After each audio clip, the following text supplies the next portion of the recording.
And my close friend Ramana Reddy గారు.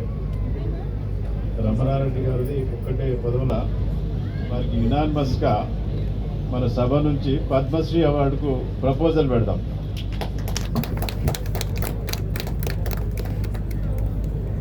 రమణారెడ్డి గారు నాకు కొద్ది కాలం క్రితమే మా క్లోజ్ ఫ్రెండ్ అయ్యిండు.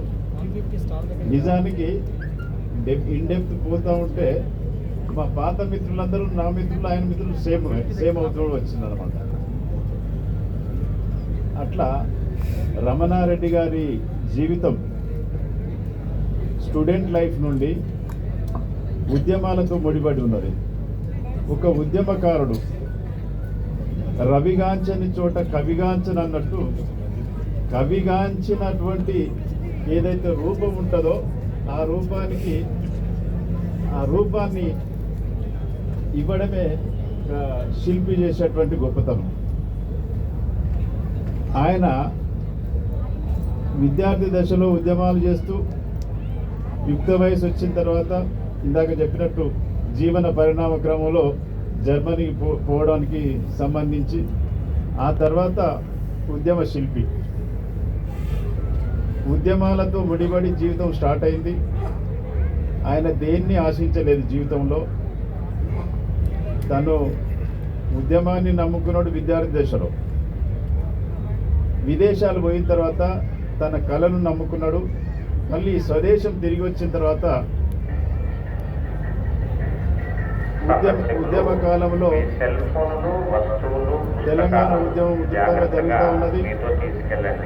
కేసీఆర్ గారు పిలుచుకొని మనకి ఇటువంటి ఆకృతి ఒకటి ఉండాలా, ఎవరికైనా తెలుసా అంటే రమణారెడ్డి గారిని ముందు కూర్చుని పెట్టుకొని ఆయన ఒక ఉద్యమ జ్వాల అమరవీరుల స్తూపం ఎప్పుడైతే సెక్రటరియట్ ముందుందో దాన్ని డిజైన్ చేసి ఆయనకిస్తే వెంటనే దీన్ని మనం ప్రతిష్ఠించాలని ఆ ప్రభుత్వంలో తీర్మానం జరిగింది.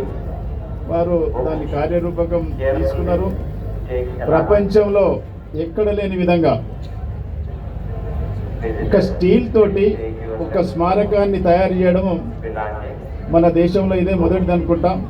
ప్రపంచంలో కూడా ఎక్కడ ఉన్నాయో లేవో నాకు తెలియదు, కానీ మీరు అందరూ భవిష్యత్తు చూసుంటారు. కానీ రమణారెడ్డి గారే చేసింది దానికి ఈ ఉద్యమ శిల్పి రూపకల్పన చేసిండు అనేది తక్కువ మందికి తెలుసు. ఇప్పటికీ మనం ద్వారా మీడియా ద్వారా వారికి సరి అయిన గుర్తింపు ఈ ప్రభుత్వంలో ఇవ్వాలని, వారి పౌరసత్వాన్ని వదులుకునే రోజు నేనే ప్రత్యక్ష సాక్షిని. నా ఆధార్ కార్డే పెట్టి రంగారెడ్డి జిల్లా కలెక్టరేట్లో నా సంతకాలు చేసి ఆయన ఓటు తీసుకోవడం జరిగింది. భారతదేశం పౌరునిగా మన తెలంగాణ రాష్ట్రంలో ఉంటా అని చెప్పి జర్మనీ పౌరసత్వాన్ని వదులుకోవడం జరిగింది. అంటే ఆయన జీవితమే ఉద్యమాలతో స్టార్ట్ అయింది, త్యాగాలతోటి ఎండ్ అవుతుందని నేను చెప్పగానే చెప్తా ఉన్నా.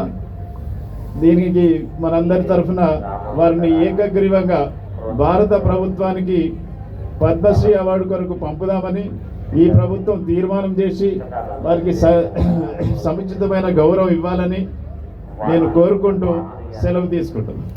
థ్యాంక్ యూ వెరీ మచ్ అన్న. అండ్ చివరిగా ఒక 2 minutes అజిత గారు మాట్లాడాలని. సో